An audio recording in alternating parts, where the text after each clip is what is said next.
This is a mechanical pencil, and inside it is pencil lead.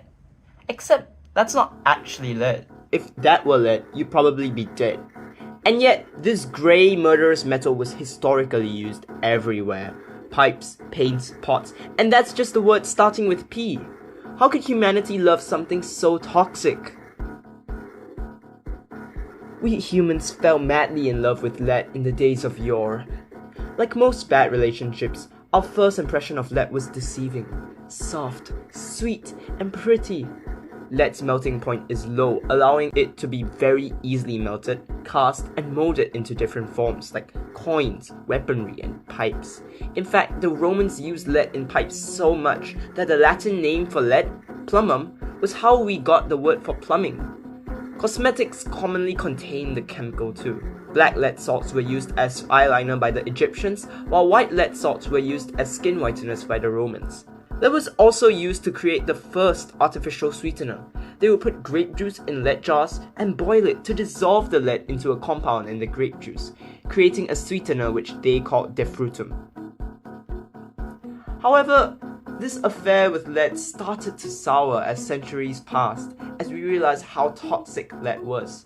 As early as ancient Greece, the writer Nicander describes someone with lead poisoning.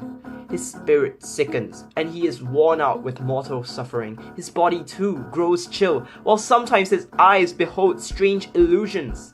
As it turns out, being exposed to tiny amounts of lead over long periods of time slowly damaged your urinary, muscular, and nervous system.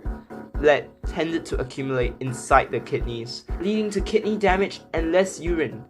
All the nasty junk urine should remove from your body stays inside instead, forming as crystals in the joints all over your body, causing gout. In addition, lead's atomic structure is similar to that of calcium, so it's able to pretend to be calcium in order to sneak into your brain. Once there, it wreaks havoc, removing the outer layer of the nerve cells in the brain, slowly destroying your brain cell by cell. The damage to the human body by lead was only made obvious starting from the Industrial Revolution. During this time, lead was still widely used for plumbing, cosmetics, and paint. Over the late 19th century, it was discovered that gout patients were often plumbers and painters, and that consuming small amounts of lead over long periods of time could lead to depression, delirium, hallucinations, loss of motor control, and death. This news started the trend of health regulations across countries, with the International Labour Office banning the indoor use of lead in 1921. But the worst was yet to come. In the exact same year, leaded gasoline was invented. The addition of a lead compound, tetraethyl lead, to gasoline was to increase the efficiency of engines. Initially promoted as safe, starting from the 1950s, it was realized that leaded gasoline was way more dangerous than all the lead products which came before it, as lead builds up in the body faster if breathed in.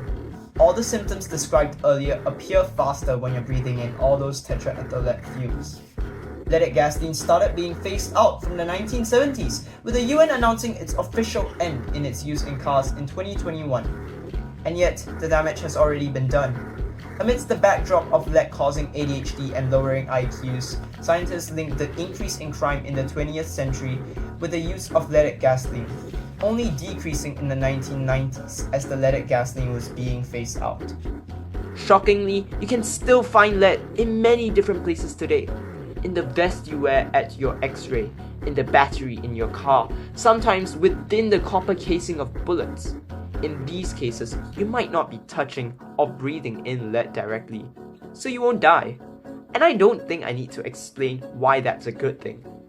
But the fact is, despite its toxicity, humanity still can't bear to part ways with lead, like an ex we just can't get over. Truly, all roads have led to Rome.